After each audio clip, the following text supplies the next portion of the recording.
નમસ્કાર વિદ્યાર્થી મિત્રો, ફરી પાછા આપણે આજના વિડીયો લેક્ચરમાં ચેપ્ટર નંબર 1 જે છે વિદ્યુતભાર અને વિદ્યુત ક્ષેત્ર એના એમસીક્યુમાં આગળ વધીએ છીએ. તો આગળ જે છે એમસીક્યુ આપણે જોઈએ કે જો Q1 + Q2 બરાબર Q હોય, આપણને આવી રીતે આપેલું છે Q1 + Q2 બરાબર Q હોય, તો Q1/Q ના Q1 છેદમાં Q ના, અહીંયા થોડીક પ્રશ્નમાં ભૂલ છે એટલે ધ્યાન રાખજો. પ્રશ્ન હું સુધારીને બોલું છું કે Q1/Q ના કયા મૂલ્ય માટે, અહીંયા કયા અંતર માટે એવી રીતે નહીં આવે, પણ એમ આવશે કે Q1/Q ના કયા મૂલ્ય માટે Q1 અને Q2 જે છે એ મહત્તમ થાય. હવે બે વિદ્યુતભારો છે Q1 Q2, એનો ટોટલ સરવાળો Q જેટલો આપેલો છે. જ્યારે Q1 અને Q2 મહત્તમ થાય એની માટે આપણે Q1/Q જે છે એ મેળવવાનું છે. તો પહેલાં તો આપણે બંને વચ્ચે લાગતું બળનું સૂત્ર લખીએ તો F બરાબર K Q1 Q2 અને બે વચ્ચેનું અંતર R હોય તો છેદમાં શું આવશે R². હવે આપણને Q1 અને Q2 મહત્તમ થાય એની માટે મેળવવાનું પૂછ્યું છે Q1/Q. તો સૌથી પહેલાં તો જુઓ, અહીંયા Q2ની જગ્યાએ આપણે આમ લખી શકીએ Q - Q1. તમે Q1ની જગ્યાએ Q - Q2 એમ પણ મૂકી શકો, એમાં કોઈ વાંધો નથી, બરાબર. તો Q2ના સ્થાને જો આ સમીકરણ ઉપરથી Q - Q1 આપણે લખી શકીશું. હવે જુઓ, બંને મહત્તમ થવા માટે એની વચ્ચે જે બળ લાગે છે એ મહત્તમ થતું હોય, ઓબ્વિયસ વાત છે, Q1 ને Q2 મહત્તમ થતા હોય તો, અને એ મહત્તમ થવા માટે અથવા જો એનું બળ મહત્તમ થતું હોય તો dF/dq છે, એટલે કે Qની સાપેક્ષે Fનું વિકલન જે છે એ કેવું થવું પડે, 0 થવું પડે.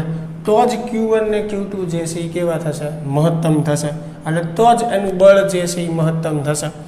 એટલે Qની સાપેક્ષે Fનું વિકલન જે છે એ 0 થવું જોઈએ મહત્તમ થવા માટે. હવે અહીંયા વિકલન આપણે Q1ની સાપેક્ષે કરશું, કારણ કે અહીંયા જો આપણે Q1ના ફોર્મમાં ફેરવેલું, તમે જો Q2ના ફોર્મમાં ફેરવો છો તો અહીંયા તમારે વિકલન Q2ની સાપેક્ષે લેવાનું છે. તો હવે આ જે સમીકરણ છે અથવા બળનું જે સમીકરણ છે એનું આપણે Q1ની સાપેક્ષે શું કરશું, વિકલન કરશું.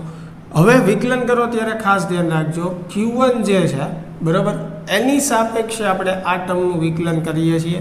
અચળ જે છે એ ગુણાકાર ભાગાકારમાં એમનેમ રહેશે. સરવાળા બાદબાકીમાં જો અચળ પદ હોય તો એનું વિકલન જે છે એ 0 થશે. તો ચાલો આ પદનું આપણે વિકલન જે છે એ કરીએ, બરાબર. તો પછી એના બરાબર હું 0 મૂકી દઈશ. એટલે જુઓ, આ Fનું વિકલન આપણે Q1ની સાપેક્ષે કરીએ એટલે dF/dQ1 લખાશે, એટલે કે Q1ની સાપેક્ષે Fનું વિકલન. આ પદનું વિકલન કરીએ, K અને R જે છે એ અચળ ગણાશે, એટલે K/R² બહાર નીકળશે. હવે આ બંને પદમાં Q1 છે એ ગુણાકારમાં છે, એટલે વિકલનનો ગુણાકારનો નિયમ લાગુ પડશે. પહેલું પદ જે છે એ એઝ ઇટ ઇઝ. બીજા પદનું વિકલન કરવાનું, તો બીજા પદમાં Q અચળ છે, અચળનું વિકલન 0 માઇનસ Q1ની સાપેક્ષે Q1નું વિકલન જે છે એ 1 થશે. પહેલું પદ એમનેમ, બીજા પદનું વિકલન વત્તા, હવે બીજું પદ એમનેમ આવશે, વિકલનનો ગુણાકારનો નિયમ જે છે એ આપણે વાપરીએ છીએ. બીજું પદ એમનેમ, પહેલું પદ જે છે Q1 એનું વિકલન કરશું તો Q1નું Q1ની સાપેક્ષે વિકલન શું થશે, 1, બરાબર. આની બરાબર આપણે અગાઉ વાત કરી એમ 0 મૂકવાનું છે. અહીંયા Kના છેદમાં R² એઝ ઇટ ઇઝ. અહીંયા Q1 અંદર ગુણાશે એટલે -Q1, અહીંયા થશે +Q - Q1. ચાલો ક્લિયર. અહીંયા તો 1 છે એટલે આ Q - Q1 as it is આવશે. આ 0ની આ બાજુ આવશે એટલે એ પદ 0 થઈ જશે.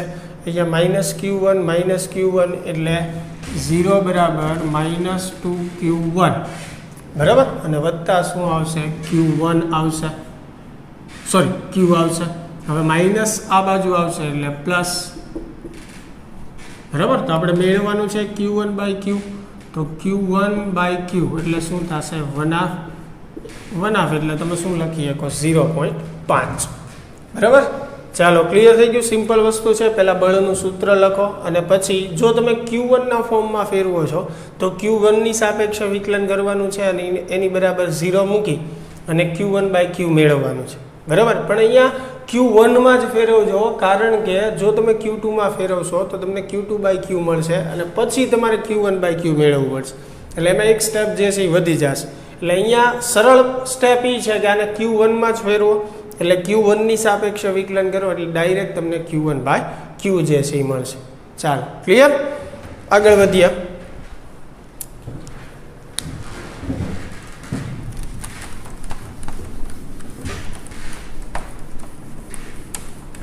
એની પછી જે છે કે 3 માઇક્રો કુલમના બે સમાન વિદ્યુતભારોને અમુક અંતરે રાખેલા છે. એટલે જો બે વિદ્યુતભાર છે અને બેયનું મૂલ્ય જે છે 3 માઇક્રો કુલમ છે. જે જો તેઓ I + J + K, એટલે એનો સ્થાન સદિશ જે છે પહેલાનો R1 કહીએ આપણે, જે આને મૂકેલો છે I + J + K, એટલે એને 1,1,1 લખીએ કા. અને બીજા માટે 2i + 3j + 3k, તો એને આપણે આમ લખી શકીએ યામ સ્વરૂપે 2,3,3 પર મૂકેલ છે. અને એ અંતર આપણે મીટર જ લેશું અહીંયા, બરાબર? તો એટલા મીટરે મૂકેલા છે બંને, તો તેમની વચ્ચે લાગતું બળ જે છે એ મેળવો.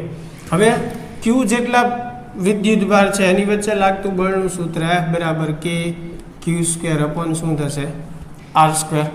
તો Q તો આપેલું જ છે, મેળવવાનું છે R એટલે કે બંને વચ્ચેનું અંતર. તો અહીંયા બંને વચ્ચેનું અંતર મેળવવા માટે આપણે શું કરવું પડશે? R2 - R1.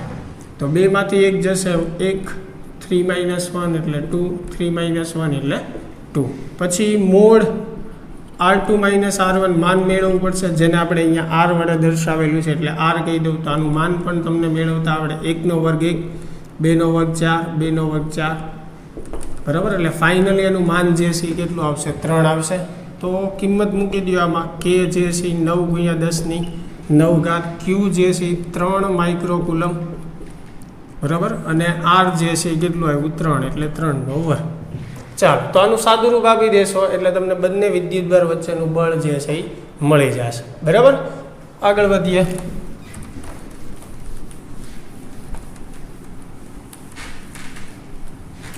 જો બે વિદ્યુતભારિત ગોળાઓને d અંતરે મૂકેલા છે, બરાબર? એટલે બે ગોળાઓ છે જે વિદ્યુતભારિત છે. કેટલો વિદ્યુતભાર છે એ નથી આપ્યો, પણ એકબીજાથી d અંતરે મૂકેલા છે, જેમની વચ્ચે F બળ લાગે છે.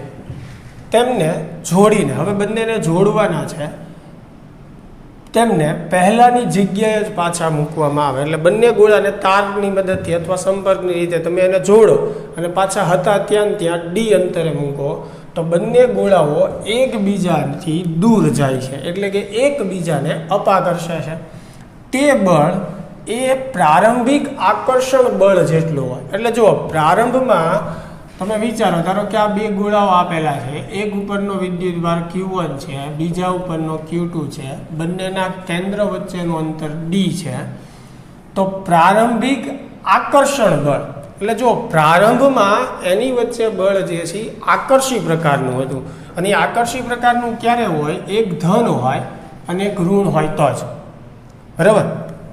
તો એવી સ્થિતિમાં પ્રારંભમાં જો બળનું મૂલ્ય આપણે લખીએ તો F = K Q1 Q2/d² થશે. ખાલી મૂલ્ય જ લઉં છું અત્યારે, બરાબર? એટલે પ્રારંભિક આકર્ષણ બળ જેટલું છે, બરાબર? એટલે પ્રારંભમાં આકર્ષણ લાગે છે એટલે એક ધન અને ઋણ હોય, એટલે એક વિદ્યુતભાર જે છે એ ઋણ આવશે. એટલે Q2 મેં ઋણ ધાર્યો છે, Q1 જે છે એ ધન ધાર્યો છે, બરાબર? હવે બંને ગોળાને આપણે જોડીએ છીએ, પછી છૂટા પાડીએ અને ફરીને પાછા d અંતરે જ મૂકીએ, તો હવે એ એકબીજાને અપાકર્ષે. કેમ કે બંનેને જો જોડવામાં આવે અને પછી છૂટા પાડવામાં આવે તો બંને પર સરેરાશ વિદ્યુતભાર આવે. અને સરેરાશ વિદ્યુતભાર આપણે કઈ રીતે લઈએ? બંનેનો સરવાળો ભાગ્યા 2. તો Q1 ધન છે, Q2 માઇનસ છે, એટલે Q1 - Q2 થશે, ભાગ્યા 2 કરો, બરાબર? એટલે હવે બંને ગોળા ઉપરનો સરેરાશ વિદ્યુતભાર Q' એટલો થશે, Q1 - Q2/2. બંને ગોળા પર બંનેને d અંતરે રાખવાના છે, પણ હવે એ એકબીજાને શું કરે છે? અપાકર્ષે છે. એટલે બંને ઉપર સજાતીય વિદ્યુતભાર આવી ગયો હશે, બરાબર? તો હવે નવું બળ જે છે આપણે લખીએ F', એનું સૂત્ર શું થશે? K બંને ગોળા પર કેટલો વિદ્યુતભાર છે? Q1 - Q2/2 જેટલો, એટલે વર્ગ થઈ જશે. અંતર ડી જ છે. ચાલો આનું સાદુરૂપ આપીએ તો અહીંયા આવશે કે Q1 માઇનસ Q2 એનો સ્ક્વેર. અહીંયા નીચે 2નો વર્ગ કરશો એટલે 4 આવશે અને અહીંયા શું થશે ડી સ્ક્વેર.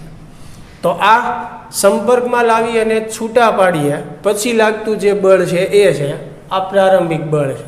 અને આપણને શું કીધું છે કે તે બળ છૂટા પાડીને આપણે જે બળ લાગે છે અપાકર્ષી પ્રારંભિક આકર્ષણ બળ જેટલું છે. તો બંને વિદ્યુત ભારનો ગુણોત્તર મેળવો. એટલે આપણે મેળવવાનું છે Q1 બાય Q2 અથવા તો Q2 બાય Q1. બરાબર. તો અહીંયા આપણે Q1 બાય Q2 બંને વિદ્યુત ભારનો ગુણોત્તર જે છે એ મેળવવાનો છે. હવે આ બંને આપણને સમાન આપેલું છે પ્રારંભિક બળ અને અંતિમ જે બળ લાગે છે. એટલે એની આપણે સરખામણી કરીએ કે F બરાબર F પ્રાઇમ આપેલું છે.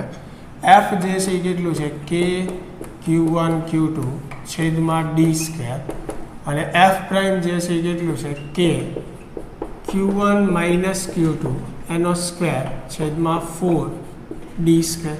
તો ડી સ્ક્વેર સામે કેન્સલ થશે કે જે છે એ કેન્સલ થશે.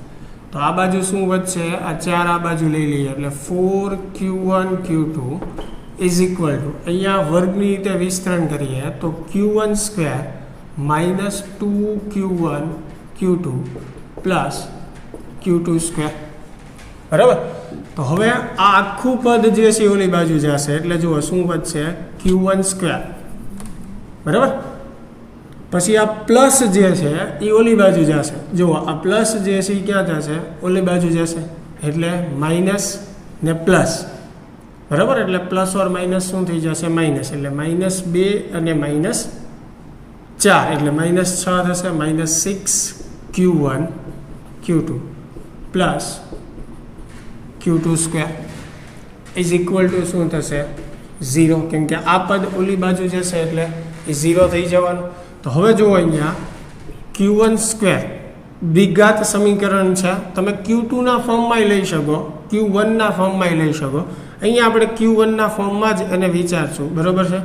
તો અહીંયા Q1 સ્ક્વેર એટલે જો આ સમીકરણ આવું છે x સ્ક્વેર બરાબર પ્લસ bx પ્લસ c. અહીંયા x જે છે એ આપણે કોને ગણવાના છીએ Q1 ને. ખાસ ધ્યાન રાખજો x કોને ગણવાનો છે Q1 ને.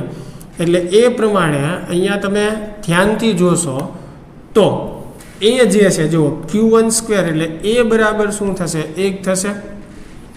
બી જે છે બરાબર તો બી -6Q2 થશે.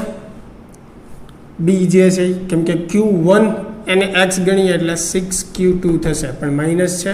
અને સી જે છે બરાબર Q2 સ્ક્વેર આવશે.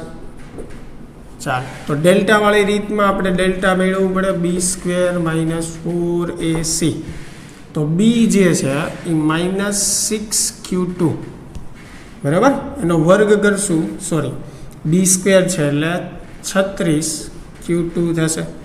પછી અહીંયા આવશે -4 એ જે છે એ કેટલું છે 1 છે બરાબર અને સી જે છે એ કેટલું છે Q2 સ્ક્વેર છે. ચાલો તો 36 માઇનસ એટલે 32 આવશે એટલે 32 Q2 સ્ક્વેર. અહીંયા વર્ગ થશે ને વર્ગ કરતા હું ભૂલી ગયો. તો 36માંથી 4 જશે એટલે 32 Q2 સ્ક્વેર. તો ડેલ્ટા જે છે એ મળી ગયું તમને. ચાલો ફક્ત હવે આને ઉકેલવાનું છે બીજું કાંઈ નથી કરવાનું. મોસ્ટ ઓફ બધી હિન્ટ આપી દીધી છે. હજી આગળ સમજાવું બરાબર. હવે જુઓ આગળ જે છે આપણે આનો ઉકેલ જે છે એ કઈ રીતે મેળવીએ. તો ઉકેલ મેળવવા માટે ઉકેલ Q1 બરાબર જ આવશે કેમ કે આપણે અહીંયા Q1 ને x કન્સિડર કરેલો છે એટલે -b plus or minus route delta upon શું થશે 2a થશે. તો હવે b ની કિંમત તમારી પાસે છે જુઓ -b બરાબર. તો b જે છે એ કેટલું છે આપણી પાસે -6Q2. તો અહીંયા માઇનસ માઇનસ પ્લસ થઈ જશે. પછી રૂટ ડેલ્ટા જે છે એ પ્લસ ઓર માઇનસ એટલે ડેલ્ટાનું વર્ગમૂળ કાઢો એટલે અહીંયા √32 આવશે. અને ફેરવી શકાય 8 ચોક 32 પછી સાદું રૂપ આપી અને ઓપ્શનમાં આપણે ચેક કરી શકીએ બરાબર. એટલે √32 અને Q2 સ્ક્વેરનું વર્ગમૂળ એટલે Q2 આવશે એના છેદમાં 2 બરાબર. તો તો હવે જુઓ આ Q1 બરાબર છે, આમાંથી તમે બંનેમાંથી Q2 જે છે એ કોમન કાઢી લ્યો, એટલે Q1 by Q2 is equal to અહીંયા વધશે 6 પ્લસ ઓર માઇનસ √32/2. તો એટલે સુધી તો મેં તમને લાવી દીધું છે. પછી અહીંયા જે છે એ તમે 32 જે છે 8 ચોક 32, 4નું વર્ગમૂળ 2 કોમન કાઢી શકો, ઉપર નીચે કેન્સલ થાય, જે વધે એ તમારો આન્સર. એટલે આપણે મેળવવાનું હતું બંને વિદ્યુતભારનો ગુણોત્તર, એટલે કે Q1 બાય Q2. તો અહીંયા સુધી તો મેં તમને ગણીને આપ્યું જ છે. હવે અહીંયાથી જસ્ટ તમારે સિમ્પલ સાદુરૂપ આપવાનું છે અને ફાઇનલ આન્સર જે છે એ લાવવાનો છે. ચાલો, ક્લિયર? આગળ જોઈએ.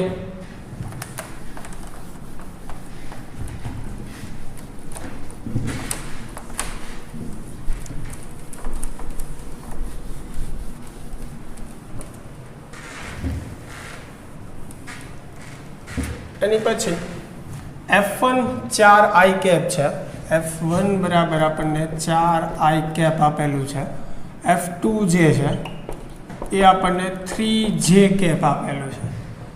કોઈ વીજભાર પર લાગતા બળો હોય તો પરિણામી બળ મેળવો. તો અહીંયા જુઓ, પરિણામી બળ મેળવવું હોય તો આ જે છે પહેલું બળ એ x અક્ષની દિશામાં છે અને આ બીજું બળ જે છે y દિશામાં, એટલે કે આ બંને બળો જે છે એ પરસ્પર લંબ એવી દિશામાં છે. તો પરસ્પર લંબ એવા બે સદિશો હોય એનું પરિણામી કઈ રીતે આપણને મળશે? માનની રીતે મળશે. એટલે આવી રીતે મેળવવું પડશે √F1² પ્લસ F2². F1 એટલે 4 એનું માન, બરાબર, એટલે 4નો વર્ગ તમે કરશો એટલે 16 આવશે, બરાબર, અને 3નો વર્ગ એટલે 9, 16 ને 9 25, 25નું વર્ગમૂળ કાઢો એટલે 5 આવશે. સિમ્પલ, કેમ કે આ અને જે છે એ પરસ્પર લંબ થયા એટલે એનું પરિણામી આપણે માનની રીતે જ મેળવવું પડશે.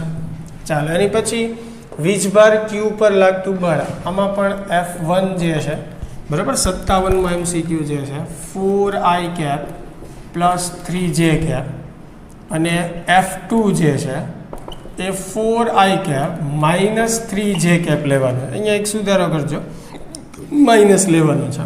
એટલે કોઈ Q વિદ્યુતભાર ઉપર લાગતા બે બળો જે છે એ આપેલા છે, તો પરિણામી બળનો x અક્ષ સાથેનો ખૂણો કેટલો થશે? તો પહેલાં તો આપણે આનું પરિણામી બળ મેળવીએ. તો પરિણામી બળ મેળવવા માટે આપણે સદિશ સરવાળો આનો કરીએ, બરાબર, સિમ્પલ. તો સરવાળો કરો, સદિશ સરવાળો, તો તમને ખ્યાલ છે i નો સરવાળો થાય j નો. તો 4 + 4 એટલે 8i કેપ થશે, અને અહીંયા જુઓ +3 - 3 એટલે 0 થઈ જશે. એટલે પરિણામી બળ જે છે એ જુઓ x અક્ષની દિશામાં જાય, પાછળ શું આવે છે? i કેપ આવે છે. એટલે પરિણામી બળનું મૂલ્ય 8 ન્યૂટન થયું. એની દિશા કઈ થઈ? તો કે જુઓ +i કેપ છે એટલે ધન x અક્ષની દિશામાં થયું. તો હવે એનો ખૂણો તમને x અક્ષ સાથે જ પૂછ્યો છે, તો ખૂણો x અક્ષ સાથે પૂછ્યું છે, બળ પણ x અક્ષની દિશામાં છે, તો સીધી વાત છે કે બંને વચ્ચેનો ખૂણો જે છે એ કેટલો થાય? 0, કેમ કે x અક્ષને સમાંતર એવી દિશામાં છે. એટલે એમાં આન્સર જે છે એ શું આવશે? 0 આવશે, x અક્ષ સાથેનો ખૂણો જે બને છે. ચાલો, આગળ જોઈએ. કોઈ વીજભાર પર લાગતા બે બળોનું પરિણામી બળ. હવે જો આમાં પરિણામી બળ આપ્યું છે 2i cap plus 3j cap newton હોય, અને એમાંથી એક બળ જે છે F1 એ 8i કેપ હોય, તો બીજું બળ જે છે એ કેટલું થશે? તો આ પણ સિમ્પલ છે, આ સદિશના નિયમો ઉપર આધારિત છે. પરિણામી બળ મેળવવા માટે આપણે સદિશ સરવાળો જે છે એ કરીએ. તો F જે છે એ કેટલું આપેલું છે? 2i cap plus 3j cap. F1 જે છે એ કેટલું આપેલું છે આપણને? 8i cap. F2 આપણે મેળવવાનું. તો F2 ને સૂત્રનો કરતા બનાવીએ. આ 8i કેપ આ બાજુ આવશે એટલે 2 - 8 એટલે -6i cap plus 3j cap. પછી આમાંથી આપણે સામાન્ય કાઢવું હોય તો 3 જે છે એ તમે કોમન કાઢો, તો અંદર અહીંયા -2i cap plus j cap જે છે એ વચ્ચે. તો આ જે છે એ આપણો ફાઇનલ આન્સર થયો, બરાબર. હજી આમાંથી માઇનસ કોમન કાઢો તો પાછું આ પદ જે છે એ માઇનસ થઈ જશે. મેં તમને પહેલાં કીધેલું છે કે અમુક જગ્યાએ ટાઈપિંગ મિસ્ટેક ને એવું હોઈ શકે, એટલે એ ખાસ ધ્યાન રાખજો. પણ હું તમને જે મેથડ શીખવાડું છું સાચી છે, એટલે ચિંતા કરવાની જરૂર નથી. એટલે અહીંયા કદાચ તમે માઇનસ કોમન કાઢો તો 12 - 3 આવશે, તો આ પદ પ્લસ આવશે અને બીજું પદ જે છે એ માઇનસ આવશે. એ ખાસ ધ્યાન રાખજો, બરાબર. એટલે આમાં આન્સર આ છે, જો તમે માઇનસ કોમન કાઢો તો તમારો આન્સર આ રીતે લખવાનો છે -3 2i કેપ - j કેપ. એટલે એમાં ઓપ્શનમાં અહીંયા નિશાનીમાં ભૂલ છે, જેથી કરીને તમે કન્ફ્યુઝ ન થાવ, એટલે ચોખવટ કરી મેં. ચાલો ક્લિયર, આગળ જોઈએ. ત્રિકોણના ત્રણેય શિરોબિંદુ પર સમાન વીજભાર મૂકેલો હોય તો તેના કેન્દ્ર પર લાગતું બળ જે છે એ ખાલી જગ્યા થાય. તો કોઈ પણ બંધ વક્ર હોય, ત્રિકોણ છે, ચોરસ છે, લંબચોરસ છે, ષટકોણ છે, આ બધા માટે આપણે ચેપ્ટર સમજ્યા ત્યારે પણ ચર્ચા કરેલી છે કે કેન્દ્ર ઉપર લાગતું પરિણામી બળ જે છે એ કેવું થાય? શૂન્ય થાય. બરાબર. આ ત્રિકોણ અને ટેક્સ્ટ બુકમાં આવા ઉદાહરણ ગણેલા જ છે, એટલે ફરીને આપણે અહીંયાની વાત નથી કરતા, પણ એકવાર યાદ કરાવી દઈએ કે ત્રિકોણના ત્રણેય શિરોબિંદુ ઉપર બરાબર સમાન વીજભાર જે છે એ મૂકેલો હોય. બરાબર. એટલે સમાન મૂલ્ય હોવું જોઈએ અને દરેકની નિશાની પણ સમાન હોવી જોઈએ. અને એવા કિસ્સામાં તમને કેન્દ્ર ઉપર લાગતું પરિણામી બળ પૂછવું હોય તો એ બળ જે છે એ કેવું થાય? શૂન્ય. અને આવા દાખલા આપણે ટેક્સ્ટ બુકમાં પણ કરેલા છે, એટલે ફરી નાની ચર્ચા કરતા નથી. ચાલો આગળ જોઈએ. આકૃતિ પરથી O બિંદુએ રહેલા વીજભાર પરનું પરિણામી બળ. હવે જો અહીંયા આકૃતિ જે છે હું તમને વ્યવસ્થિત બળની દિશા જે છે એનો આન્સર માંગ્યો છે. ઓપ્શનમાં તમે જોશો અધો દિશા, ઉર્ધ્વ દિશા એવું લખેલું. અહીંયા પ્લસ ક્યુ વિદ્યુતભાર, અહીંયા પ્લસ ક્યુ, અહીંયા માઇનસ ક્યુ અને અહીંયા માઇનસ ક્યુ. હવે કેન્દ્ર ઉપર બળ પૂછ્યું છે, તો ધારો કે કેન્દ્ર ઉપર કોઈ કેપિટલ ક્યુ વિદ્યુતભાર છે જે ધન વિદ્યુતભાર છે. હવે આપણને પરિણામી બળની દિશા પૂછી છે, તો ધ્યાનથી જોજો. આ બંને વચ્ચે લાગતું બળ જે છે, આ બંને સજાતીય વિદ્યુતભાર છે, એટલે એકબીજાને અપાકર્ષે. કેન્દ્ર ઉપર કોણ કોણ બળ લગાડશે? તો કે શિરોબિંદુ પર રહેલા ચારેય વિદ્યુતભાર. તો પહેલાં આના વડે આની ઉપર જે બળ લાગે અપાકર્ષે ને, એટલે નીચે તરફ આવશે. જો આ જે બળ જે છે એ ક્યાં છે? નીચે તરફ આવશે. હવે એવી જ રીતે આ વિદ્યુતભારની વાત કરું તો આ ઋણ છે અને આ ધન છે. તો જ્યારે આ વિદ્યુતભાર આના પર બળ લગાડે તો એને આકર્ષે, એટલે આ વિદ્યુતભાર એને આકર્ષે એટલે એની તરફ જશે. એટલે આના વડે આ વિદ્યુતભાર પર લાગતું બળ નીચેની દિશામાં આવશે. તો હવે જો આ બંને જે છે એક જ દિશામાં છે, એટલે એનું પરિણામી બળ જે છે એ ક્યાં આવશે? નીચે તરફ આવશે. આવી રીતે પરિણામી બળ ક્યાં આવશે? નીચે તરફ. સમજી શકો, આમાં ગણતરીની જરૂર નથી. એવી જ રીતે આ ઋણ વિદ્યુતભાર આના પર બળ લગાડે તો એ આકર્ષે ને, એટલે એની બળની દિશા નીચે તરફ. આ ધન એટલે એને અપાકર્ષે, એટલે એની દિશા નીચે તરફ. અને આ બંને પણ જુઓ એક જ રેખામાં છે, એક જ દિશામાં છે, એટલે એનું પરિણામી બળ પણ નીચે તરફ, આનું નીચે તરફ. તો આ બે જે છે એ જુઓ પરસ્પર લંબ છે, એટલે એનું પરિણામી વચ્ચે કંઈક આવશે. આ બંને જે પરિણામી બળ મળ્યા બરાબર છે, એક આ તરફ છે, એક આ તરફ, બંને પરસ્પર લંબ થશે. પણ આ બંનેનું પરિણામી જે બળ છે એ એમની વચ્ચે જ આવશે ને, અને ક્યાં આવશે? નીચે તરફ. એટલે અહીંયા પરિણામી બળ જે છે એ ક્યાં આવશે? અધો દિશામાં આવશે. ચાલો ક્લિયર, આગળ જોઈએ. ચાલો, બે વિદ્યુતભારો Q1 અને Q2 વચ્ચે લાગતું બળ F છે. હવે આ બે વિદ્યુતભારોની નજીક કોઈ ત્રીજો વિદ્યુતભાર Q3 લાવતા Q1 અને Q2 વચ્ચે લાગતું બળ જે છે, જેને આપણે નવું બળ F પ્રાઇમ કહીએ, તો એ કેટલું થાય? હવે સમજો કે Q1 અને Q2 જે છે એકબીજા ઉપર બળ લગાડે છે, જેનું સૂત્ર F બરાબર KQ1 Q2 અપોન R² થાય. તો હવે કોઈ ત્રીજો વિદ્યુતભાર Q3 એની નજીક લાવવું, તો એક વાત છે કે આખા તંત્રની આપણે જો વાત કરતા હોઈએ તો એનું બળ, પરિણામી બળ બદલાઈ જાય. પણ અહીંયા પૂછ્યું છે આપણને આખા તંત્રની વાત નથી કરી. શું પૂછ્યું છે? Q1 અને Q2 વચ્ચે લાગતું બળ શું થશે?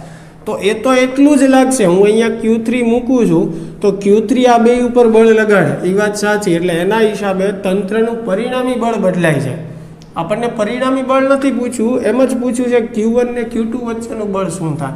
તો એ તો વિદ્યુતભાર એના જ છે, અંતર પણ એનું જ છે. એટલે Q1 અને Q2 વચ્ચે બળ જે પહેલાં લાગતું હતું એટલું જ લાગવાનું છે, એમાં કોઈ ફેર પડવાનો નથી. એટલે F પ્રાઇમ જે છે એ પહેલાં F જેટલું જ રહેવાનું છે Q1 અને Q2 વચ્ચે જે બળ લાગે છે. કેમ કે જેટલું બળ Q1 Q2 પર લગાડે એટલું જ બળ Q2 Q1 પર લગાડે. એટલે કે બંનેના બળની દિશા જે છે એ પરસ્પર વિરોધી હોય, પણ મૂલ્ય તો સરખું જ હોય. એટલે અહીંયા F પ્રાઇમ બરાબર શું આવશે? F આવશે. બરાબર. ચાલો આગળનો પ્રશ્ન જોઈએ. ક્યુ મૂલ્યના બે સમાન વિદ્યુતભારો એલ લંબાઈના અવાહક સળિયાના છેડે મૂકેલા છે. એક કેપિટલ ક્યુ વિદ્યુતભારને આ સળિયાના ભૌમિતિક કેન્દ્ર પર મૂકતા સમગ્ર તંત્ર વિદ્યુતની દ્રષ્ટિએ સંતુલનમાં રહેતું હોય તો કેપિટલ ક્યુ અપોન સ્મોલ ક્યુ જે છે એ મેળવો. જુઓ અહીંયા એક સ્મોલ ક્યુ વિદ્યુતભાર અને 1 કહીએ, અહીંયા એવો ને એવો બીજો સ્મોલ ક્યુ વિદ્યુતભાર, ટોટલ લંબાઈ જે છે આ એલ છે, બરોબર વચ્ચે કેપિટલ ક્યુ વિદ્યુતભાર મૂકવામાં આવે અને આ તંત્ર જે છે એ સંતુલનમાં રહેતું એટલે કે પરિણામી બળ જે છે એ શૂન્ય થાય છે તો કેપિટલ ક્યુ બાય સ્મોલ ક્યુ જે છે એ મેળવવાનું. બરાબર, આને આપણે ત્રીજો વિદ્યુતભાર ગણીએ.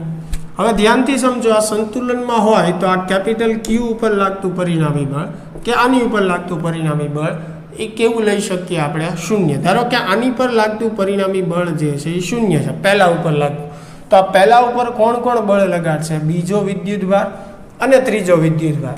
તો પહેલા વિદ્યુતભાર ઉપર લાગતું બળ F1 જે છે પરિણામી કઈ રીતે મળશે આપણને? તો કે એક તો પહેલા ઉપર ત્રીજો વિદ્યુતભાર બળ લગાડશે વત્તા બીજો વિદ્યુતભાર બળ લગાડશે. બરાબર, બંને જે છે એ આની ઉપર બળ લગાડશે, એનો સદિશ સરવાળો કરીએ એટલે 1 ઉપર લાગતું કુલ બળ મળે. પણ એ પરિણામી બળ શૂન્ય છે એટલે અહીંયા 0 આવશે, એટલે અહીંયા F13 વત્તા F12.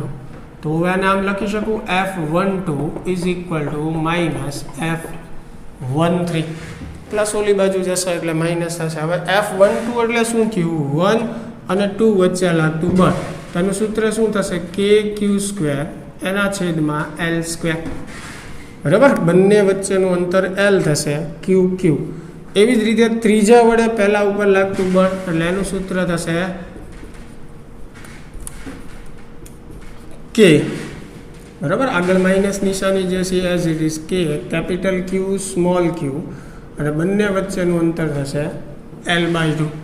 આ અંતર જે છે L/2 આવશે ને, કેપિટલ ક્યુ વિદ્યુતભાર આપણે બરોબર વચ્ચે મૂકેલો છે એટલે અડધું અંતર થશે.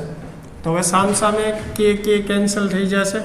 બરાબર, એક સ્મોલ ક્યુ કેન્સલ થઈ જશે. તો હવે ધ્યાનથી જુઓ તો અહીંયા એક સ્મોલ ક્યુ વધ્યું, અહીંયા નીચે L² વધ્યું.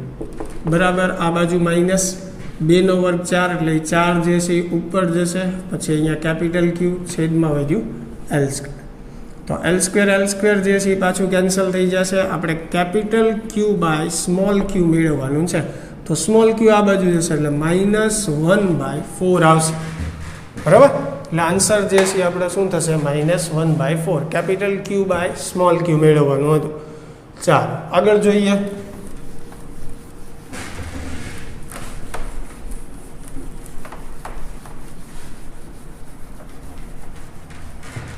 એની પછી છે કે બે વિદ્યુતભારો વચ્ચે પ્રવર્તતા કુલંબ બળ વિશે શું કહી શકાય? નીચે 4 ઓપ્શન છે એટલે કયો ઓપ્શન સાચો છે ખોટો છે બરાબર એ કહેવાનું છે. તો કે બે વિદ્યુતભારિત વસ્તુઓના કદ, એટલે કે કોઈ પણ બે પદાર્થ જે વિદ્યુતભારિત છે એનું કદ તેમની વચ્ચેના અંતરની સરખામણીમાં અત્યંત નાના હોય. આપણે વાત કરી હતી કુલમ્બનો નિયમ જે છે એ ફક્ત બિંદુવત વિદ્યુતભાર માટે જ સાચો છે, પણ જ્યારે બે પદાર્થો જે છે એનું અંતર એટલું બધું વધારે હોય, બે પદાર્થ વચ્ચેનું અંતર ઘણું બધું હોય, તો એ અંતરની સાપેક્ષે એનું કદ તમે અવગણી શકો, એટલે કે એ પદાર્થને નાના ગણી શકો. તો એવા કિસ્સામાં આપણે એ પદાર્થને બિંદુવત ગણી શકીએ અને એમાં કુલમ્બનો નિયમ લાગુ પાડી શકીએ છીએ. એટલે આ પ્રથમ વાક્ય સાચું છે.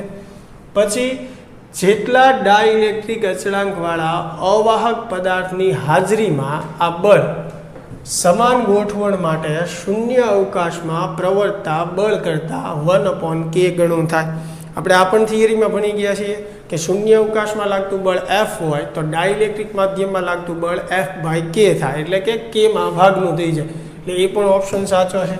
પછી 2 બોડી ફોર્સ છે એની પણ આપણે ચર્ચા થિયરીમાં કરી જ હોય બરાબર. 1 વડે 2 ઉપર જેટલું બળ લાગે, 2 વડે તે 1 ઉપર એટલું જ બળ લાગે, એટલે એ પણ ક્લિયર છે, સાચું છે. કુલંબીય બળ ગુરુત્વાકર્ષી બળ કરતાં પ્રબળ છે, તો એ પણ સાચું છે. એટલે નીચે જુઓ અહીંયા ઓપ્શનમાં FT, F એટલે ફોલ્સ ખોટું, T એટલે ટ્રુ સાચું. તો 4 વાક્ય સાચા છે, એટલે આપણી માટે C ઓપ્શન જે છે એ સાચો છે.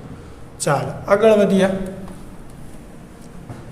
વીજભાર કેપિટલ ક્યુ ને સ્મોલ ક્યુ અને ક્યુ માઇનસ ક્યુ એમ બે ભાગમાં વિભાજિત કરવામાં આવે. હવે જો આપણી પાસે ટોટલ વિદ્યુતભાર ક્યુ છે એને બે ભાગમાં વહેંચીએ, એક ક્યુ અને બીજું જે છે ક્યુ માઇનસ ક્યુ.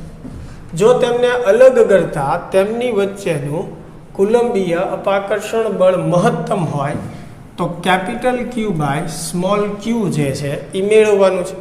ધારો કે આ બે વિદ્યુતભાર વચ્ચેનું અંતર જે છે આપણે આર કહી દઈએ, તો એમની વચ્ચે લાગતું બળ જે છે એફ બરાબર કે સ્મોલ ક્યુ કેપિટલ ક્યુ માઇનસ સ્મોલ ક્યુ છેદમાં આર સ્ક્વેર.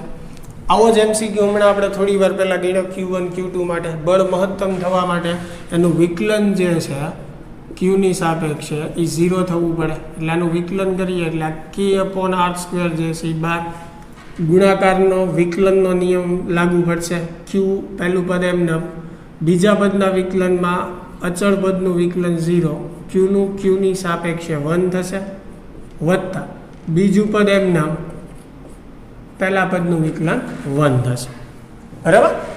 ચાલો તો આના સ્થાને આપણે 0 મૂકીએ તો K/R² જે છે એ વધશે. અહીંયા શું વધશે? ક્યુ અંદર આપો એટલે માઇનસ ક્યુ, પછી આ કાઉન્સ જે છે as it is plus Q minus Q. બરાબર. આ 0ની આ બાજુ આવશે એટલે 0 થશે, માઇનસ માઇનસ એટલે -2Q પ્લસ ક્યુ. માઇનસને આ બાજુ લઈ લ્યો. બરાબર. તો ક્યુ બાય સ્મોલ ક્યુ આપણે મેળવવાનું, એટલે એ શું થશે? 1/2 થશે. પછી આની પરથી તમે એમ લખી શકો કે ક્યુ બરાબર Q/2 છે. બરાબર. અથવા કેપિટલ ક્યુ બરાબર Q/2 છે, એવી રીતે. સોરી, સ્મોલ ક્યુ બરાબર શું થશે? 2Q થશે. અને કેપિટલ ક્યુ લખશું તો એ આવશે Q/2. બરાબર. તો અહીંયા આપણે Q/Q જો મેળવવાનું હોય તો આન્સર જે છે કેટલો આવશે? 1/2 આવશે. એ નહીં આવે, ખાસ ધ્યાન રાખજો. અહીંયા આન્સર જે છે એ શું આવશે? 1/2. હા, અહીંયા જે છે કયા મૂલ્ય માટે મહત્તમ થાય તો તમે એવું કહી શકો કે ભાઈ સ્મોલ ક્યુ બરાબર શું થવું પડે? 2Q થવું પડે. અથવા કેપિટલ ક્યુ બરાબર શું થવું પડે? Q/2. પણ અહીંયા આપણને ગુણોત્તર જ પૂછ્યો છે એટલે આન્સર જે છે આપણો 1/2 આવવાનો છે, એ ખાસ ધ્યાન રાખજો. બરાબર. આવો પ્રશ્ન આપણે પહેલાં કરી જ ગયા છીએ, સેમ એ જ પેટર્નનો છે. ચાલો આગળ જોઈએ. હવે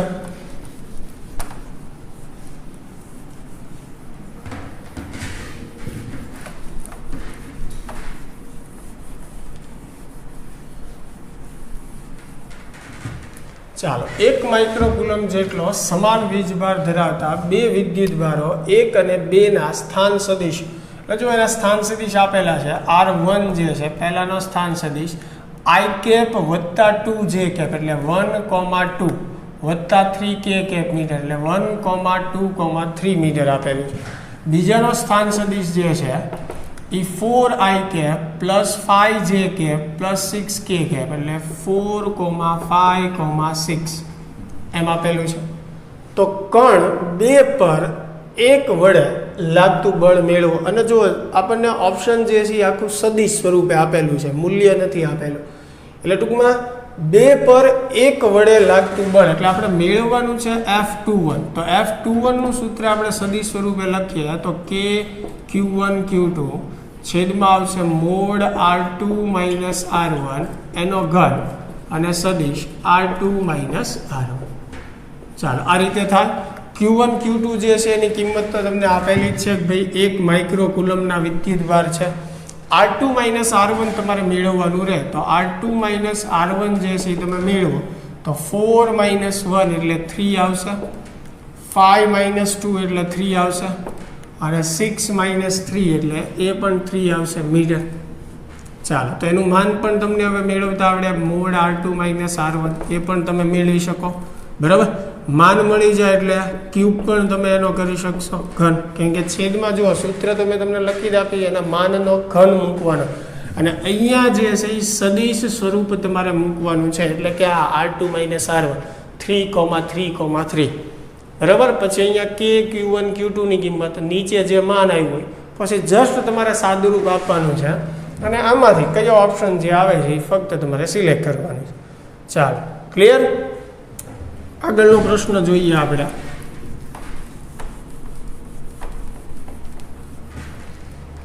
જો આમાં શું કીધું છે કે બે સમાન વિદ્યુતભાર ક્યુ ધરાવતા વિદ્યુતભારોને x બરાબર -a અને x બરાબર +a પર x અક્ષ પર મૂકેલા છે m દળનો અને q/2 વિદ્યુતભારનો કણ ઉગમ બિંદુ પર મૂકવામાં આવે છે જો આ q/2 q0 એટલે q/2 જે વિદ્યુતભાર છે એને y અક્ષ ઉપર થોડો ખસેડવામાં આવે, ધારો કે y જેટલો ખસેડવામાં આવે છે અને y જે છે એ a કરતાં ઘણું નાનું છે, તો પદાર્થ પર લાગતું બળ જે છે એ ખાલી જગ્યાના સમપ્રમાણમાં હશે.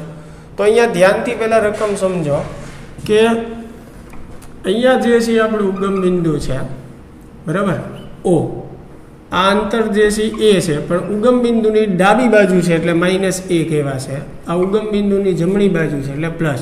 અહીંયા એક q વિદ્યુતભાર છે, અહીંયા પણ q વિદ્યુતભાર છે.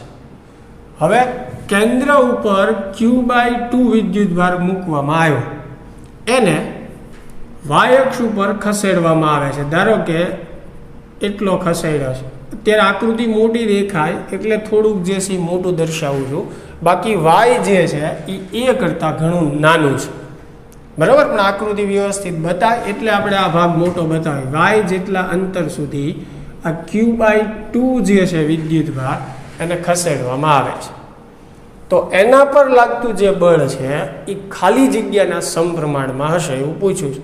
તો હવે આ જે વિદ્યુતભાર છે q/2 અથવા એને q0 એવું પણ કીધેલું છે, બરાબર. તો q0 પર કોણ બળ લગાડશે? એક તો આ વિદ્યુતભાર બળ લગાડશે, બરાબર. આ અંતર તમે ધ્યાનથી જોશો તો આ અંતર કેટલું થશે? તો કે √y² + a², કેમ કે આ બાજુનું માપ a છે, આનું y છે. અહીંયા પણ સેમ અંતર થશે, તમે જુઓ આ અંતર પણ. એટલે કે આ વિદ્યુતભાર વડે આની પર જેટલું બળ લાગે છે એટલું જ બળ આ વિદ્યુતભાર આની ઉપર લગાડશે, કેમ કે વિદ્યુતભાર સરખા છે, અંતર પણ સરખું છે.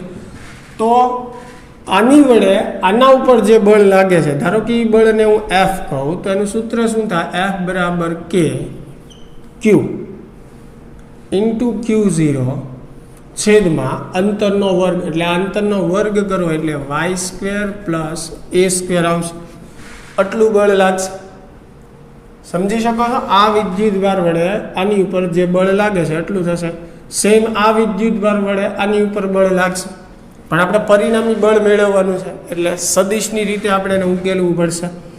તો આ બળની દિશા જુઓ, બંને વિદ્યુતભાર ધન છે એટલે એની દિશા જે છે આ વિદ્યુતભાર વડે આની ઉપર જે બળ લાગે છે જેને આપણે F કીધું આવી રીતે થશે.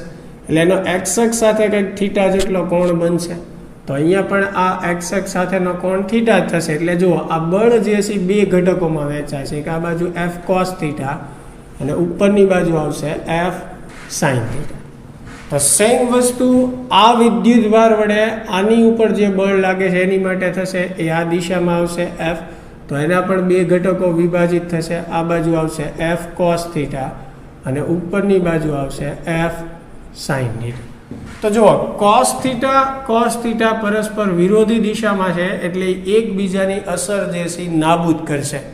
એટલે અહીંયા પરિણામી બળ જે છે જુઓ સાઇન ઘટક એક જ દિશામાં છે, એટલે પરિણામી બળ જે છે જેને આપણે F પ્રાઇમ કહીએ તો એ બંને સાઇન ઘટકના સરવાળા જેટલું મળશે. તો બંને સાઇન ઘટકનો સરવાળો કરો એટલે 2F sin θ થશે. F sin θ વત્તા F sin θ, કેમ કે cos ઘટક પરસ્પર વિરોધી દિશામાં છે એટલે એનું પરિણામી શૂન્ય થઈ જશે. હવે F પ્રાઇમ જે છે એ પરિણામી બળ 2F જે છે, હવે જુઓ F નું સૂત્ર આપણે લખ્યું હતું k સ્મોલ q q0 છેદમાં y² + a² sin θ. sin θ એટલે શું થશે? સામેની બાજુ છેદમાં કર્ણ, સામેની બાજુ એટલે શું આવશે?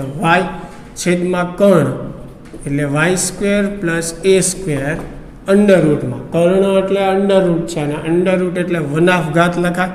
તો હવે તમે ધ્યાનથી જુઓ, અહીંયા આ કૌંસની 1 ઘાત છે, આની 1/2 છે. આધાર સરખો હોય તો ઘાતનો સરવાળો થાય, તો 1 + 1/2 એટલે 3/2 ઘાત થઈ જશે. તો અહીંયા આ કૌંસ જે છે એની કેટલી ઘાત થઈ જશે? 3/2. પણ હવે આપણે અગાઉ જ વાત કરી કે વાય જે છે એ ખૂબ નાનું છે એની સાપેક્ષે, તેનો વર્ગ પણ ખૂબ નાનો થાય. તો અહીંયા નીચેના પદમાં એની સાપેક્ષે તમે વાયને અવગણો, એટલે કે વાય બરાબર 0 મૂકો તો આ પદ 0 થઈ જશે. અહીંયા એનો વર્ગ છે, આ બે કેન્સલ થાય એટલે અહીંયા એનો ઘન વધશે. બરાબર, તો એ તો અચળ છે, Q0 કે બધું અચળ છે. તો અહીંયા જુઓ પરિણામી બળ જે છે એ વાયના સમપ્રમાણ ગુણાકાર કે ભાંગાકારમાં પાછું ન અવગણાય, સરવાળા બાદબાકીમાં આપણે અવગણી શકીએ, એ પાછું ધ્યાને રાખજો. એટલે ઘણાના પ્રશ્ન થાય, સાહેબ અહીંયા વાય બરાબર 0 ન મુકાય, ના ન મૂકી શકાય. તો અહીંયા જુઓ પરિણામી બળ જે છે એ વાયના સમપ્રમાણમાં આવે છે. ચાલો, ક્લિયર થયું બધાને? આગળ વધીએ.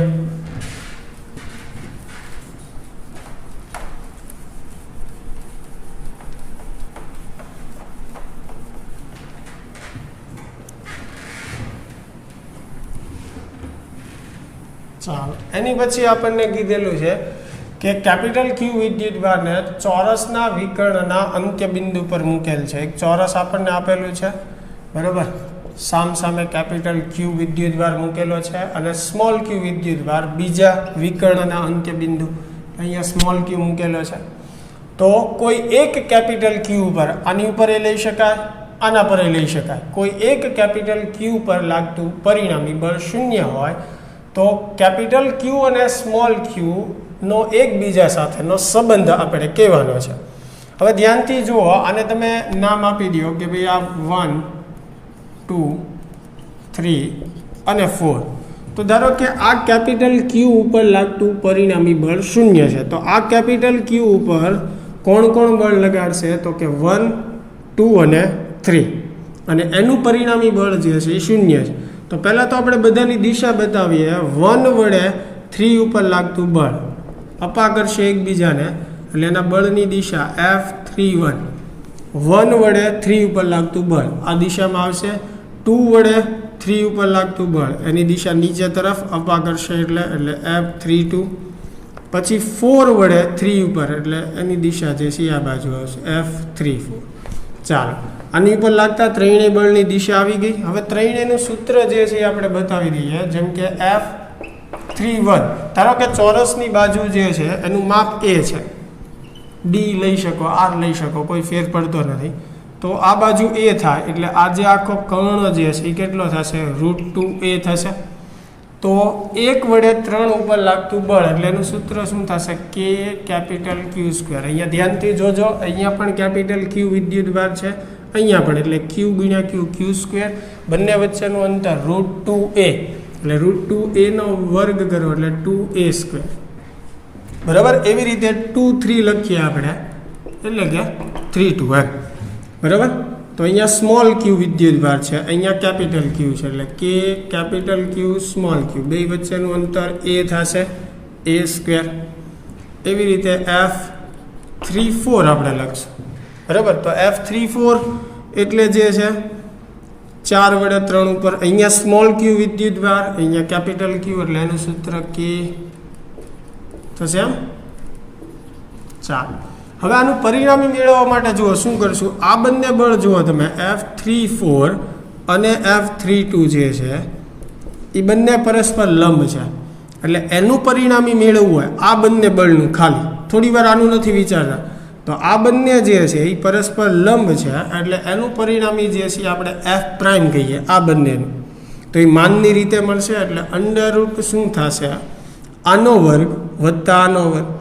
બરાબર, એટલે કે F32 નો વર્ગ વત્તા F34 નો વર્ગ.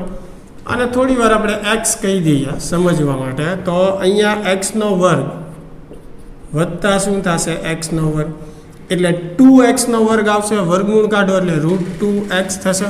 હવે x તમે કોને ધાર્યું હતું? તો કે આ પદને, એટલે √2 K capital Q small Q છેદમાં A². ખાલી સાદું રૂપમાં સરળતા રહે એટલે થોડી વાર મેં આને x મૂક્યું.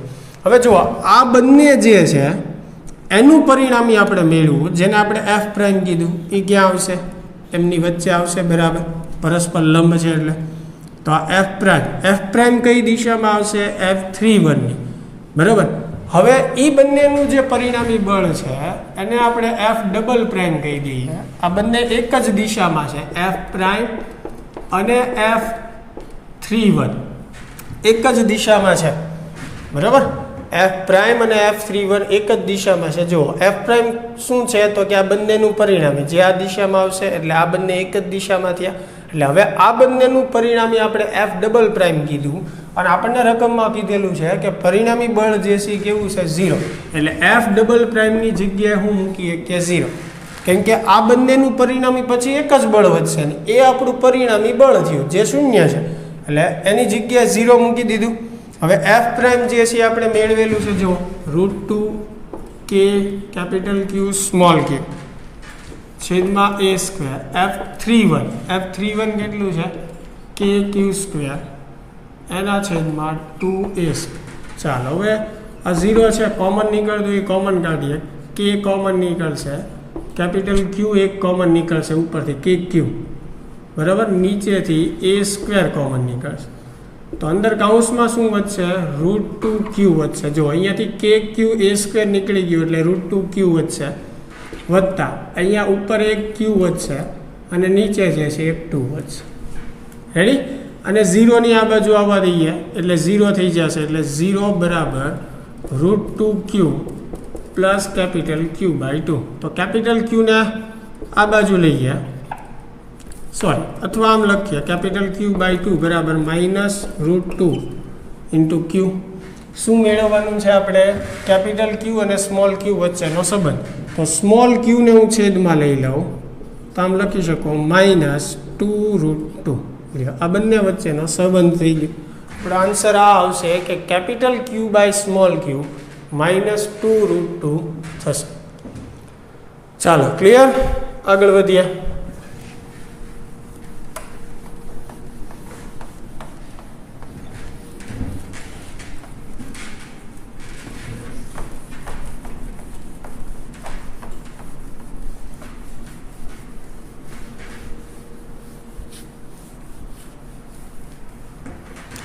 ચાલો, વિદ્યુત ક્ષેત્ર અંતરના ખાલી જગ્યા પ્રમાણમાં ખાલી જગ્યા છે. તો વિદ્યુત ક્ષેત્રનું સૂત્ર તમને યાદ જ હશે, E બરાબર શું છે KQ/R². એટલે કે વિદ્યુત ક્ષેત્ર અંતરના વર્ગના વ્યસ્ત પ્રમાણમાં ઘટે છે. એટલે પહેલી ખાલી જગ્યામાં એમ આવશે અંતરના વર્ગના વ્યસ્ત પ્રમાણમાં, બરાબર. અહીંયા શું આવશે આખો જવાબ અંતરના વર્ગના વ્યસ્ત પ્રમાણમાં ઘટે છે. એવી રીતે આપણે આન્સર જે છે આવશે. ચાલો, એની પછીનો પ્રશ્ન કે પરીક્ષણ વિદ્યુતભારનું મૂલ્ય ખાલી જગ્યા હોવું જોઈએ. તો એ આપણને ખ્યાલ છે કે પરીક્ષણ વિદ્યુતભારનું મૂલ્ય શક્ય એટલું નાનું હોવું જોઈએ, બરાબર. પછી વિદ્યુત બળનું માનાંક અથવા વિદ્યુત બળનું મૂલ્ય કોના પર આધારિત છે? તો બળનું એક સૂત્ર તમે ધ્યાનથી જુઓ, F બરાબર શું થાય Q × E. એટલે વિદ્યુતભાર અને વિદ્યુત ક્ષેત્ર પર આધારિત છે. એટલે વિદ્યુતભાર અને વિદ્યુત ક્ષેત્ર બંને આવે છે આન્સરમાં. એટલે આપણે અહીંયા આન્સર આવશે બંને, બરાબર. એવું જરૂરી નથી કે આમ જ ઓપ્શન આપેલા હોય, ફેરવી પણ શકે. ચાલો, એની પછી ધન વીજભારની ક્ષેત્ર રેખાઓ બહાર નીકળતી દિશામાં હોય છે. ઋણ હોય તો ત્રિજ્યાવર્તી અંદર તરફ કહેવાય. ધનમાં આપણને ખ્યાલ છે ત્રિજ્યાવર્તી બહાર દિશામાં હોય છે. ચાલો આગળ જોઈએ આપણે. જો ડ્યુટેરોનને હવામાં મુક્ત કરતા તે સ્થિર રહેતો હોય તો હવામાં જરૂરી વિદ્યુત ક્ષેત્રનું મૂલ્ય શોધો. હવે જો ડ્યુટેરોન જે છે એને હવામાં મુક્ત કરીએ તો નીચે તરફ વજન બળ લાગે તો એ નીચે પડી જવો જોઈએ, પણ હવામાં સ્થિર રહે છે એટલે એનું વજન બળ અને એના પર લાગતું વિદ્યુત બળ સમાન મૂલ્યના હોય તો જ ડ્યુટેરોન જે છે હવામાં સ્થિર રહી શકે. આપણે વિદ્યુત ક્ષેત્ર મેળવવાનું છે, E ને સૂત્રનો કરતા બનાવીએ m × G/Q. તો હવે ડ્યુટેરોનનું દળ, ડ્યુટેરોન જે છે એટલે કે 1h2 જેનું દળ 2 પ્રોટોન જેટલું થાય એટલે કે 3.2 × 10⁻27 kg. G એટલે આપણે 9.8. Q એટલે ડ્યુટેરોનનો વિદ્યુતભાર એ પ્રોટોન જેટલો જ હોય 1.6 × 10⁻19. તો આ ત્રણેય વસ્તુની કિંમત મૂકી દો એટલે વિદ્યુત ક્ષેત્ર જે છે એ તમને મળી જશે. ચાલો આગળ જોઈએ. ચોરસના ચારેય શિરોબિંદુ પર સમાન વીજભાર મૂકવામાં આવે તો તેના કેન્દ્ર પર વિદ્યુત ક્ષેત્ર કેટલું થાય? તો આ પણ બળ જેવું જ છે, બરાબર. ચારેય શિરોબિંદુ પર તમે સમાન વીજભાર મૂકો, કાં તો ચારે ચાર ધન મૂકો અથવા ઋણ, તો કેન્દ્ર પર વિદ્યુત ક્ષેત્ર જો આ ધન મૂકેલા હોય તો ધનમાંથી ક્ષેત્ર બહાર નીકળતી દિશામાં હોય, આનું પણ ક્ષેત્ર આમ બહાર નીકળતી દિશામાં. દરેકનું તમે ક્ષેત્ર બતાવશો તો આવી રીતે આવશે. તો જુઓ, આ પરસ્પર સમાન મૂલ્યના ક્ષેત્ર થશે, પરસ્પર વિરોધી દિશામાં, એટલે એકબીજાની અસર નાબૂદ કરશે. એવી રીતે આ બંને ક્ષેત્ર પણ જુઓ, સમાન મૂલ્યના અને પરસ્પર વિરોધી દિશામાં, એટલે એનું પરિણામી પણ શૂન્ય. એટલે ઓલ ઓવર પરિણામી વિદ્યુત ક્ષેત્ર જે છે અહીંયા કેવું થઈ જશે? શૂન્ય. કેમ કે વિદ્યુતભારનું મૂલ્ય અને સંજ્ઞા સમાન છે એટલે. બરાબર. ચાલો આગળનો પ્રશ્ન જોઈએ કે નિયમિત ષટકોણના શિરોબિંદુ પર વિદ્યુતભાર મૂકેલા છે, તો નીચેનામાંથી કઈ આકૃતિમાં ષટકોણના કેન્દ્ર પાસે વિદ્યુત ક્ષેત્ર શૂન્ય નહીં થાય? ચાલો સ્ટેપ બાય સ્ટેપ એક પછી એક આકૃતિ જે છે એ આપણે ચેક કરીએ કે વિદ્યુત ક્ષેત્ર કઈ આકૃતિમાં શૂન્ય નથી થતું. ષટકોણ આપણને એક આપેલો છે. પહેલી આકૃતિ જોઈએ તો અહીંયા ક્યુ વિદ્યુતભાર, અહીંયા ક્યુ ક્યુ ક્યુ,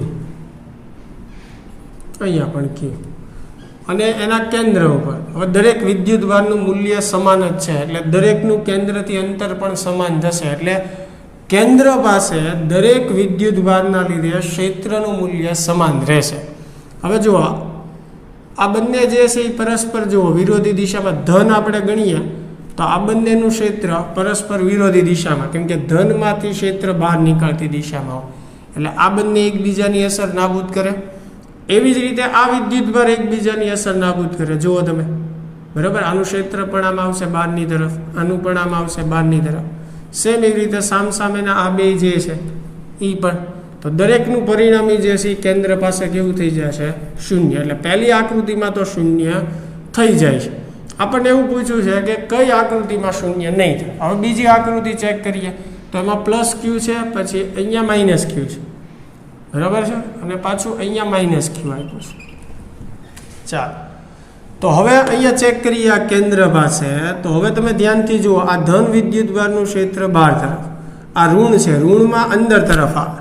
તો અહીંયા જુઓ બે સમાન દિશામાં થઈ ગયા, એટલે આનો સરવાળો થશે, બરાબર. એવી જ રીતે આ ધન છે એટલે એનું બહારની તરફ, આ પણ ધન છે એટલે એનું બહારની તરફ, એટલે આ બંને ક્ષેત્રો એકબીજાની અસર નાબૂદ કરશે, એટલે આનું પરિણામી શૂન્ય થઈ જશે. હવે આ બેની વાત બાકી છે. આ ધન વિદ્યુતભારનું ક્ષેત્ર બહારની તરફ, આ ઋણ છે એટલે એમાં ક્ષેત્ર અંદર દાખલ થતી દિશામાં. તો હવે તમે ધ્યાનથી જુઓ કે આ બંને એક દિશામાં છે એટલે એનું પરિણામી ક્ષેત્ર નીચે તરફ આવશે, સરવાળો એને 0 નહીં થાય. એવી રીતે આ બે એક દિશામાં છે એટલે એનું પરિણામી ક્ષેત્ર આ દિશામાં આવશે.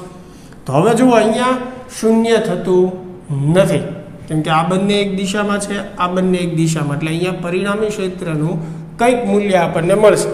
તો આ બીજી આકૃતિ જે છે એમાં શૂન્ય થતું નથી, એટલે આપણો આન્સર જે છે એ છે. છતાં આગળ જે છે બીજી આકૃતિઓ આપણે ચેક કરીએ, જેમ કે અહીંયા 2Q છે, બરાબર. અહીંયા નીચે પણ 2Q છે અને સામે Q છે. તો એ તમે જોઈ શકો. જુઓ, અહીંયા કેન્દ્ર છે, આ બંને પરસ્પર વિરોધી દિશામાં થાય. ધન છે એટલે બહાર નીકળતી દિશામાં, આનું પણ બહાર નીકળતી દિશા. એવી જ રીતે આ 2Q સામે એકબીજાની અસર નાબૂદ કરે.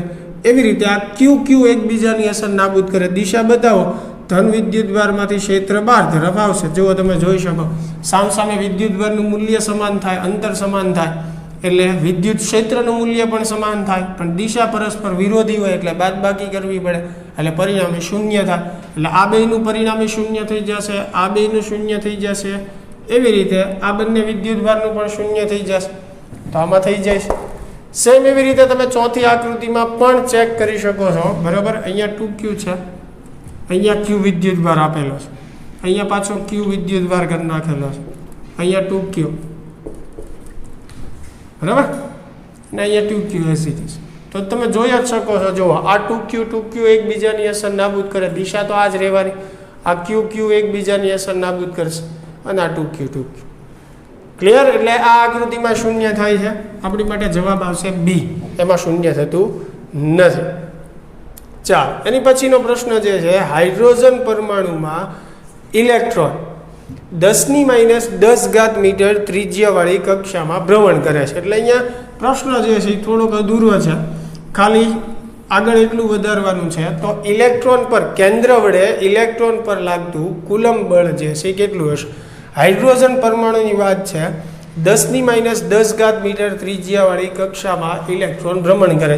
એટલે હાઇડ્રોજન પરમાણુનું કેન્દ્ર છે જેમાં એક પ્રોટોન હોય, એની આજુબાજુ અહીંયા એક ઇલેક્ટ્રોન જે છે એ ભ્રમણ કરે છે. આ ત્રિજ્યા r આપેલી છે 10⁻10 મીટર.